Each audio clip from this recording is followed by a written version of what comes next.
আসসালামু আলাইকুম। কেমন আছেন আমার ফেসবুক বন্ধুরা?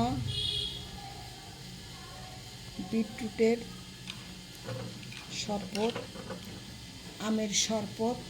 এই দিনে আম পাওয়া যায় না। আমার ফ্রিজে রাখার আম, পাকা আম দিয়ে শরবত করেছি। এই যে সুন্দর কিছু ফল দিয়ে সন্ধ্যায় ইফতার করার জন্য আমার ছোট জামাই রোজা আছে, সে এখন আসবে। ওর জন্য আমি যে কিছু ফল রেডি করেছি, কিছু জুস রেডি করেছি।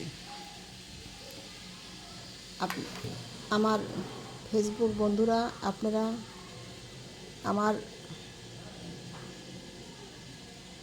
ভিডিওটা সাবস্ক্রাইব করবেন, শেয়ার করবেন, বেশি বেশি করে শেয়ার করবেন এবং লাইক দিবেন। আপনারা আমার সাথে থাকলে